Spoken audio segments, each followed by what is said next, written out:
महाराष्ट्र के छत्रपति संभाजीनगर में पूर्व सांसद चंद्रकांत खैरे की अनुभागीय समूह बैठक आयोजित की गई। इस बैठक में विपक्ष के नेता अंबादास दानवे ने चंद्रकांत खैरे को आमंत्रित नहीं किया था। चंद्रकांत खैरे ने इस पर प्रतिक्रिया देते हुए कहा कि विपक्ष के नेता अंबादास दानवे ने उन्हें लेकर जो बयान दिया वे पूरी तरह से अनुचित और असम्मानजनक था। दानवे ने खैरे को उद्धव बालासाहेब ठाकरे के समूह का केवल 4-5 महीने का सदस्य कहा, जिसे खैरे ने चुनौती दी और कहा कि उनका योगदान और राजनीतिक अनुभव कई अधिक महत्वपूर्ण है। खैरे ने बैठक में इस स्थिति को लेकर अपनी बात स्पष्ट की और कहा कि राजनीतिक नेतृत्व में अनुभव और समझ की अहमियत होती है, न कि समय की गिनती।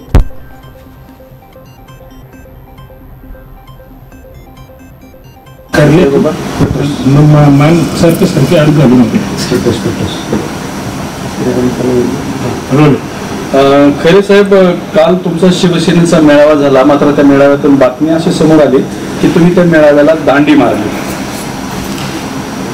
खरं म्हणजे तुम्ही अति उत्साहीप्रमाणे ते लिहून टाकलं, दांडी मारली। मला 2 महिन्यापूर्वीचा तो कार्यक्रम नक्की झाला होता। आमच्या समाजाचा खूप मोठा कार्यक्रम होता विदर्भाचा। त्यामध्ये वधूवर परिचय मेळावा होता। आमचा बांबू मिशनचं त्या ठिकाणी खूप मोठा कार्यशाळा होती। त्याचप्रमाणे बाकी 2 आमदार आमच्या समाजाचे आहेत, त्यांचा सत्कार होता। एक हरीश पिंपळेजी आणि किशोर जोरगेवार, त्यांचा सत्कार माझ्या हाताने होता आणि म्हणून हा इतका मोठा कार्यक्रम 2 महिन्यापूर्वी नक्की झालेला होता। मग त्यामुळे मी गेलो होतो। पण मला हा कालचा कार्यक्रम जो घेतला पक्षाचा, मला कोणी सांगितलं नाही, मला कोणीही सांगितलं नाही। म्हणजे ज्यांनी ठेवला असेल त्यांनी तर सांगितलेलं, तो कधी सांगतच नाही आहे। परंतु सांगितलं असतं तर मी एक दिवस आज घेतला असता कार्यक्रम, उद्या घेतला असता कार्यक्रम। पण मला त्या ठिकाणी लोकांशी बोलायचं होतं, कार्यकर्त्यांशी बोलायचं होतं। आपला पक्ष संघटना आपली अडचणीत आहे, त्या अडचणीतून बाहेर काढताना आपण सगळ्यांनी एकत्र राहिलं पाहिजे, हे मला त्या ठिकाणी बोलायचं होतं। परंतु ते आधीच मी नसताना त्या ठिकाणी कार्यक्रम घेऊन टाकला, कमी संख्या होती आणि त्यामुळे त्या ठिकाणी मी काही दांडी मारली नाही। मी माझ्या मोठा कार्यक्रम होता, तो पूर्वनियोजित कार्यक्रम होता विदर्भातला, नागपूरला, आणि म्हणून संपूर्ण विदर्भाचा होता, म्हणून मला त्या ठिकाणी जावं लागलं होतं। तुम्हाला आमंत्रण होतं? मला अजिबात नव्हतं, फक्त नाव टाकलं होतं। मला सांगितलं पाहिजे, माझ्याशी चर्चा केली पाहिजे। मी सर्वात मोठा ज्येष्ठ नेता आहे मराठवाड्यातला, हे या लोकांना नाही कळत। मुद्दामच त्या ठिकाणी डावलण्याचा प्रकार करतात, हे कसं चालेल? हा डावलण्याचा जर प्रकार असेल तर ते अजिबात मी कसं सहन करेन? माननीय उद्धवजी आज अडचणीत आहेत। आज माननीय उद्धवजींना आपल्याला सपोर्ट करायचा, ताकद द्यायची, तर तुम्ही एकटे देणार का? आम्ही सगळ्यांनी जर एकत्र केलं, आंदोलन करायचं, पाण्यासाठी आंदोलन करायचं, हे आमचं नक्की ठरलं। मी मागे प्रेस घेतली त्यावेळेस सांगितलं, आणि माननीय आदित्य ठाकरे साहेब येणारे शेवटच्या वेळेस मोठा मोर्चा काढलेला, ही तयारी आता करायचीच ना। ही तयारी करत असताना कोणी दुसऱ्या डावलून टाकायचं, आपण एकटंच करायचं, गटबाजी करायची, हे मला बिलकुल आवडत नाही। मी शिवसेना प्रमुख माननीय बाळासाहेब ठाकरे यांचा कडवट शिवसैनिक आहे, कडवट, आणि माननीय उद्धव साहेबांच्या नेतृत्वाखाली मी काम करतो। आणि जर असं असेल तर इतक्या म्हणजे सुरुवातीपासून, पहिल्या दिवशीपासून मी शिवसेनेमध्ये काम करतो। मी कुठेही गेलो नाही, जाणार नाही, कधीच जाणार नाही। काही लोक हटकून म्हणतात की आमच्याकडे मी मरेन तर शिवसेनेत उद्धव बाळासाहेब ठाकरेंच्या गटामध्ये, बाकी कुठेच जाणार नाही। मी इतकं सांगितल्यानंतर सुद्धा काही लोक काड्या करत बसतात। मी शिवसेना प्रमुख माननीय बाळासाहेबांचा मी कट्टर शिवसैनिक आहे, आणि मग इतकं असताना सुद्धा त्या ठिकाणी मुद्दामच काही डावलण्याचा प्रकार। आता अनेक जण कुठे कुठे जातं मला माहिती आहे, कोणी इकडे चाललं, कोणी तिकडे चाललं, कोणी तिकडे चाललं, कोणी काय करतं, कोणी कसं ॲडजस्टमेंट करतं, कोणी प्रश्न टाकून कसं ॲडजस्टमेंट करतात, हे सगळं आहे, मला माहिती आहे ना। पण मग हे असं असताना त्या ठिकाणी मला मुद्दाम डावलायचं। अरे पक्ष संघटना तुम्ही एकट्याने होतं का? मी आज जर समजा मला काही कार्यक्रम घ्यायचा असला पक्षाचा, मी प्रत्येकाला फोन करतो, एका साध्या शिवसैनिकाला फोन करतो, मी साध्या शिवसैनिक मी स्वतः फोन करतो, मोठ्या पदाधिकाऱ्यांचा करतो, भले ते उचलतात नाही उचलतात, परत 4 वेळेस फोन करतो, मग ते उचलतात, साहेब मी जरा इकडं होतो तिकडं होतो, हरकत नाही। पण मी करतो ना, आजही करतो ना मी, मग बाकीच्या यांना सांगायला काय हरकत आहे? मी माझ्या PA हे करतील नाही करतील दुसरे, पण मी स्वतः मी प्रत्येकाला फोन करतो।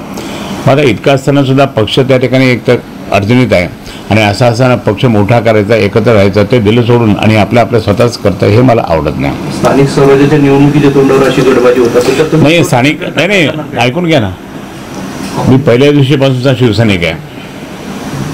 आज जरी माननीय उद्धव साहेबांच्या आशीर्वादाने मी नेता जरी असलो तरी त्या ठिकाणी मी स्वतः खूप काम करतोय आणि आत्तापर्यंत मी स्थानिक स्वराज्य संस्थेच्या निवडणुका, जिल्हा परिषद, पंचायत समिती, नगरपालिका, महापालिका मीच काम केलेलं आहे.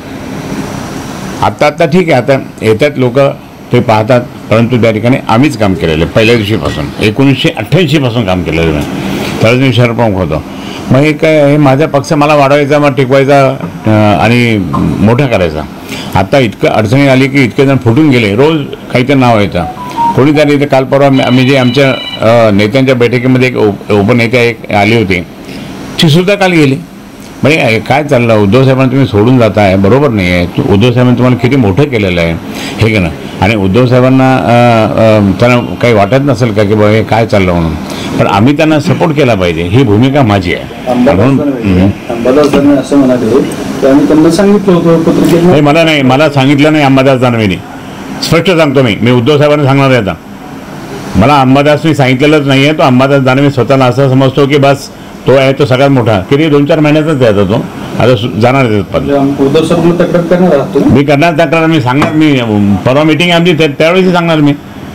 तुम्ही आम्हाला त्या ठिकाणी काय समजता, कचरं समजता तुम्ही? अरे शिवसेना मी वाढवली, जेलमध्ये गेलो, लाठ्या खाल्या, सगळीकडे गेलो, लॉकअपमध्ये गेलो, सगळं केलं. तुम्ही काय केलं आमच्यासाठी? ही शिवसेना मंत्रिपदापर्यंत त्या ठिकाणी आम्ही होतोच साहेबांच्या आशीर्वादाने. आणि नंतर हा आला, नंतर येऊन काय करतो आणि काड्या करण्याचं काम करणार. हे मला आवडत नाही, बिलकुल नाही आवडत. मला कोणी काढू पण शकत नाही, कारण मी कडवट शिवसैनिक, शिवसेना प्रमुख माननीय बाळासाहेब ठाकरेंचा आहे. कालच्या मेळाव्यात त्यांनी महिनाभर आंदोलन करण्याची घोषणा केली. नाही करणार ना, नाही माझा सहभाग म्हणजे मी आहेच. माझ्या पक्षासाठी मी काही पण करेल. त्याच्या तो बोलतच नाही मला, तुम्ही त्याच्या काय, मी माझ्या पद्धतीने करेल ना. तुमचं आंदोलन वेगळं असणार? नाही, माझं आंदोलन माझ्या पक्षाचं असेल. त्यांचं असेल ना, काय तो असेल नसेल काही करेल मला माहित नाही, पण मी काय बोलत नाही त्याबद्दल. तुमच्या आंदोलनाची नाही, आजच्या घोषणेची म्हणजे पाण्यासाठी आंदोलन. अहो तुम्हाला माहिती आहे की मी स्वतः त्या ठिकाणी ह्या संभाजीनगर शहराला 3-4 वर्षापूर्वीच पाणी मिळालं असतं 24 घंटे. ती योजना मी आणली केंद्र सरकारकडनं, काँग्रेस गव्हर्नमेंटकडनं मी आणली. त्याचे पैसे सुद्धा 400-450 कोटी रुपये त्यावेळेसचे ते त्याच्याच बँकेत होते आणि त्या बँकेतले पैसे आता याने